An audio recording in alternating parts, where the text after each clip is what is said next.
Тебе что, 5 лет? Тебе действительно нравится быть на уровне с трехлетними? Как взрослый человек может столько смотреть мультики? Может, пора перестать жить в мультяшном мире. Опять русалочку свою смотришь. Такой большой лоб, а все тебя еще голова не смотрит болит? мультики. Это Пора детский повзрослеть. Наверняка и вы сталкивались с таким абьюзом со стороны непонимающих людей вокруг. Я вас понимаю, как никто другой, ведь сам прочувствовал это на своей шкуре. И этот ролик будет полезен для тех, кто сталкивался с таким абьюзом со стороны непонимающих. И для тех же самых непонимающих он тоже будет полезен. Может быть, вы наконец-таки поймете, от чего вы отказываетесь, не смотря мультфильмы. В последние десятилетия мультфильмы претерпели значительные изменения, переходя от простых историй для детей к сложным и эмоционально насыщенным произведениям искусства, которые могут затронуть сердца зрителей всех возрастов. Однако, несмотря на эти изменения, многие до сих пор остаются убежденными, что анимация – это исключительно детская форма развлечения. Давайте вместе рассмотрим, почему такие представления устарели и как мультфильмы стали выражением взрослых сложных тем. Некоторые жестокие сцены этого фильма могут травмировать психику юных зрителей. Для начала я возьму самый банальный пример. Симпсоны. Уже тысячи и тысячи раз мы слышали, видели этих желтокожих персонажей. Конечно, сейчас они стали очень юзер-френдли, однако некоторые из ранних эпизодов были довольно серьезными и мрачными. А если взять хэллоуинские эпизоды, то тут все говорит само за себя. Должен убить лучшего друга. Несмотря на некоторые серьезные темы, в «Симпсонах» было и остается тема семьи. Насколько она важна в жизни каждого, несмотря на трудности, которые происходят внутри. Мардж просто чудо по всем параметрам. Мать года. А что касается отца, что же, имея такого отца, как Гомер Симпсон, разве можно его не почитать? Также тему семьи продолжает и мультсериал «Гриффины».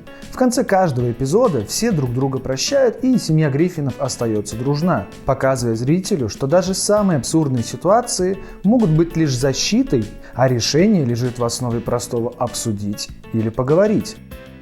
Что? Это дурацкая затея! И ты дурак! Глупый дурак! Ай, больно же! Прекрати, хватит, Лоис! Нет, твой бред меня уже достал! Зачем ты вечно придумываешь какие-то глупости? Тем самым мультипликация говорит с нами о важных темах и плюс к этому разбавляет все черным юмором, чтобы не закопаться совсем уже в депрессуху. По такой же концепции работают и многие другие мультсериалы. «Футурама», Зубинские сигары. Журналы для взрослых. Плей робот. «Бургеры Боба», Это искусство. Бог мой. Спасибо. Теперь я хочу такие же. «Царь горы», Вы заслужили бочонок Алама. Соберите 5 таких и получите мини-фонарик. Фонарик? Отлично, я буду думать о вас каждый раз, когда что-нибудь закатится под диван. Как насчет рвоты? «С» значит семья, Я свободен! На что вылупился? Машину ставили не мы! Это вы ее поставили? Съеби мусорок рыжий! Я пытался вас отблагодарить! «Солнечные противоположности», О, не кипишуй, просто заморожу вас ненадолго, чтобы наконец сделать то, что хочу. «Американский папаша», Не волнуйтесь, Макс Джетс обо всем позаботится. Но сначала я соскучился по выборам, поэтому я сейчас быстренько проголосую. Стэн. и многие другие. Однако это пример больше семейных мультов, которые подходят как для маленьких, так и для взрослых, где каждый поймет свое. Но все же, если мы взглянем на современные мультфильмы и мультсериалы, обнаружим, что они далеко ушли от привычного шаблона для детей. Вместо того, чтобы ограничиваться простыми сюжетами и юмором, они затрагивают глубокие темы, такие как межличностные отношения, социальные проблемы, психологические аспекты человеческого бытия и даже политические вопросы. Люди разочаровали тебя, и поэтому ты с головой погрузилась в работу. Я, может, и бесчувственная машина, но ты, Рейган, тоже. Такие анимационные работы становятся площадкой для обсуждения серьезных тем и вызывают эмоциональные реакции у зрителей любого возраста. Но иногда, даже если сломано, чинить не нужно. Мне 18. 18. Теперь все законно. Потому что перемены не всегда к добру. К примеру, возьмем довольно глубокий мультсериал «Конь Боджек».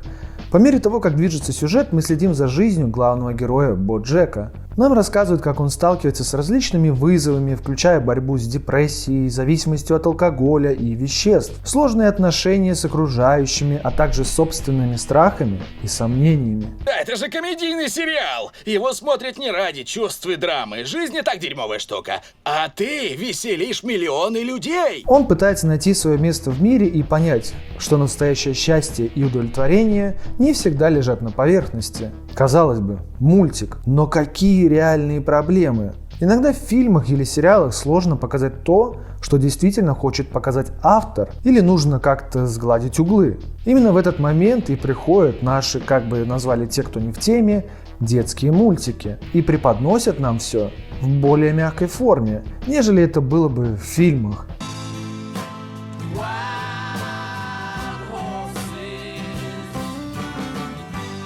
Такой жанр не особо ценится, так как большинство аудиторий все же приятнее получать развлекательный характер от анимации.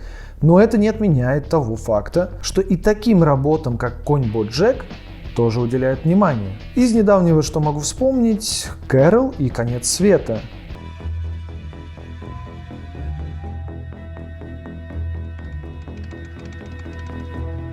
И «Уволен на Марсе». Ну ладно, но я же пролетел 300 миллионов километров. И вы... то есть просто я бросил абсолютно все, чтобы работать здесь, на Марсе. Как раз подойдет тем, кто запутался в своей жизни и не знает, что будет дальше.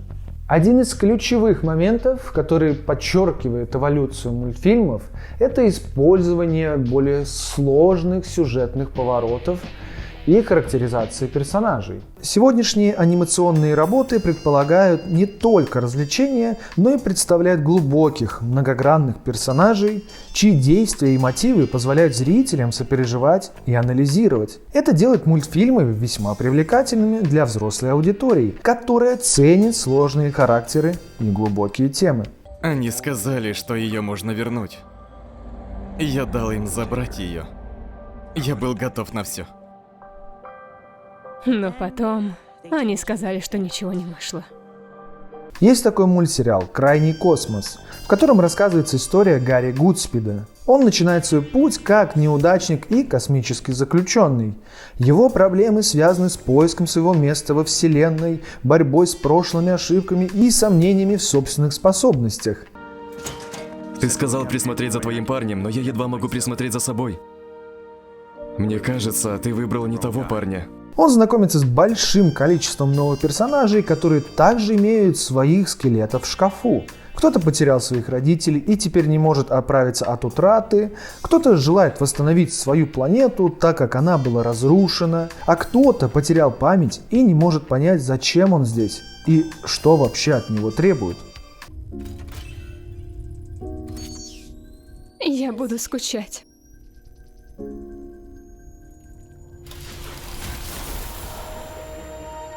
Каждый персонаж пропитан напряжением, драмой и эмоциональной глубиной. И все они объединяются для того, чтобы спасти Вселенную от мрачной и могущественной силы, стремящейся к аннигиляции всего живого. И все это в мультике, все это в ваших дебилках, как сказали бы те, кто не в теме. Я во всем виноват. Он погиб из-за меня. Я сказал, хватай! Если же вы меня спросите, почему раньше не было мультфильмов для взрослых, а я вам скажу, что они были, но из-за разного рода аспектов они до нас не доходили. Не знаю, известно вам или нет, но вся история движется по спирали. И то, что происходило раньше, через какое-то время снова вернется и повторится плюс-минус в похожей форме. Вот смотрите, раньше был такой кодекс Хейса, который был принят в Голливуде, чтобы наложить цензуру на фильмы, сериалы и мультфильмы в том числе. В нем запрещалось много всего. Насилие, нагота, нецензурная брань и так далее. Да в Голливуде даже был человек, которого прозвали контролером бюстов. Он следил за тем, чтобы грудь актрисы соответствовала нормам приличия и не нарушала кодекса. Продержался этот кодекс плюс-минус 30 лет. Все закончилось, когда в Америку начали привозить европейские фильмы, которые были более свободные, более правдивые правдивы, что ли? Это я все к чему? А к тому, что из-за таких запретов производители контента просто-напросто не могли быть увиденными из-за ограничений. Хотя все было, и у нас сложилось ощущение, что были только добрые мультфильмы. Если вы мне скажете, что раньше мультфильмы рассказывали о чем-то добром, показывали пример хорошего поведения или же вовсе всегда были светлыми и яркими, то именно для вас у меня есть пример одного из первых мультфильмов Диснея.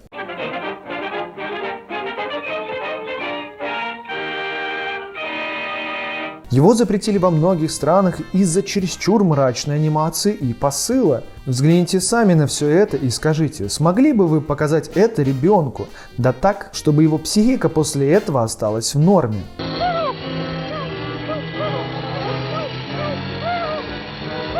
Если вы думаете, что такая практика преследовала в основном западной анимации, то вы будете неправы. Такое происходило в области аниме с их натуралистичными разрываниями всего и вся на экране.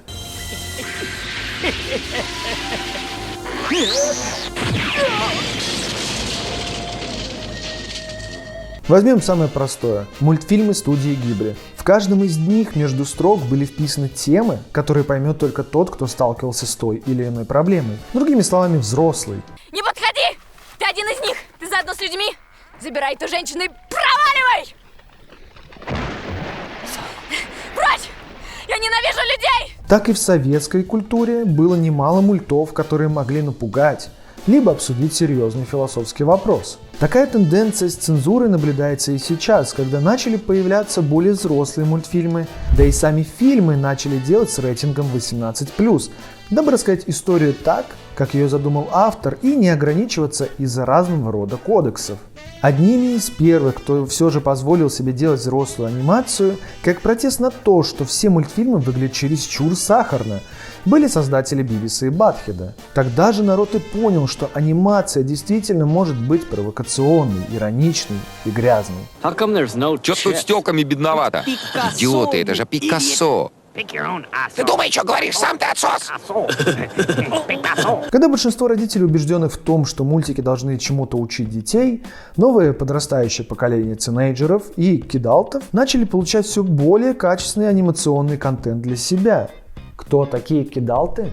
Кидалты — это типа взрослый человек, который сохраняет многие характерные черты и интересы детства. Кидалт может проявляться в различных аспектах жизни, включая развлечения, хобби, стиль одежды и предпочтения в развлекательных материалах. Психологически кидалты могут иметь разнообразные причины для поддержания своих детских интересов и характеристик. Некоторые могут видеть это как способ сохранить связь с простотой и радостью детства в мире, где ответственность и стрессы становятся все более явными.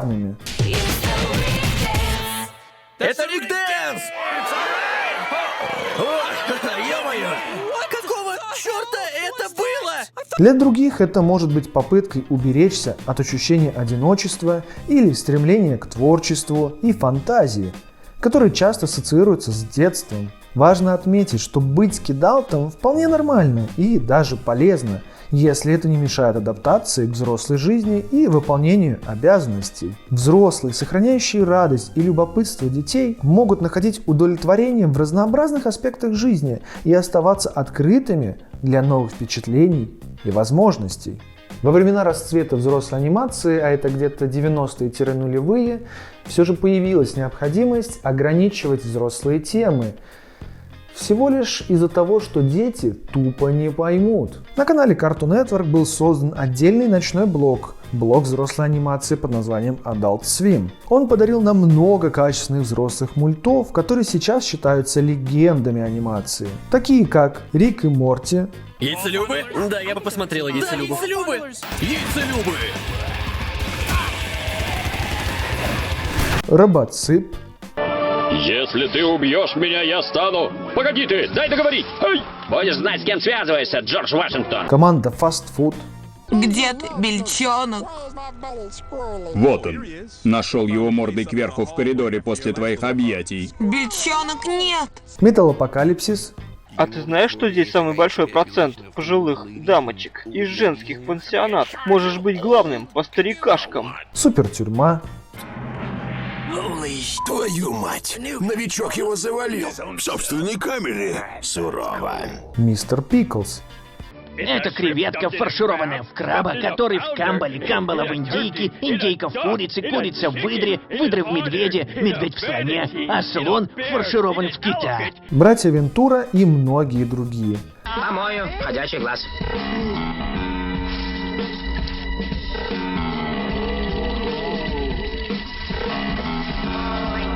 Про братьев Вентура я хочу как-нибудь рассказать поподробнее. Если и ты хочешь, напиши об этом в комментах. Не только в Америке был блог взрослой анимации, но и в России. Думаю, вы уже догадались, что это канал «Дважды два».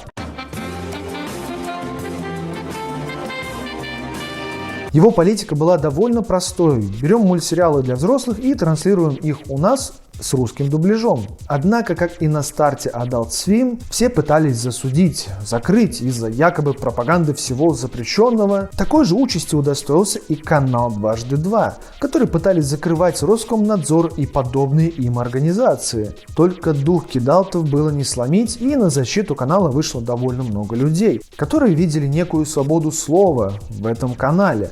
Все попытки защиты увенчались успехом, и канал не стали закрывать. «Дважды два» до сих пор существует, и, конечно же, он изменился, как изменились и люди, которые его смотрели.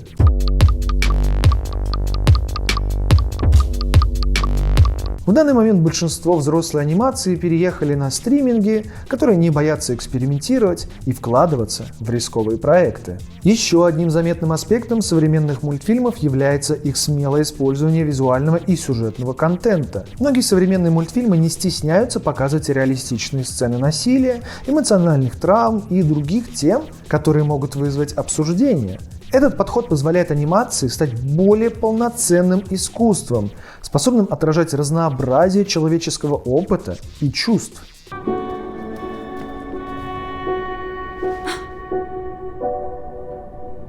Однако во всем этом разнообразии есть ложка дегтя, без которой никуда. Я сейчас говорю про подавляющее большинство анимации, которые сочится тут и там, которым довольно тяжело сейчас на рынке, ведь каждому из них нужно удивить каждый раз по-новому. А если конкретно, то я говорю про юмористические мультфильмы. Почти каждый мультфильм наполнен юмором, черным и не только. Одним из первых, кто сильно перегибал палку в плане жесткого юмора, стал, как мне кажется, Южный парк.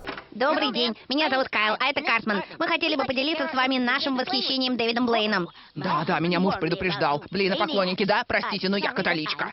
Совсем простецкая анимация, но темы, которые он поднимал и в какой форме шутил на эти темы, было за гранью. Обычно он стебал современную культуру, что тогда, что и сейчас. С одной стороны, это очень круто, до них мало кто решался на такое. С другой стороны, границы допустимого были стерты подчистую. Если честно, то мне нравится такой юмор, но я не один в этом мире, и уже было 1000 исков по поводу закрытия мультсериала. Есть постановление городского совета, что публичное должностное лицо не может быть уволено без слушания. Ребята, вы нужны мне как свидетель защиты.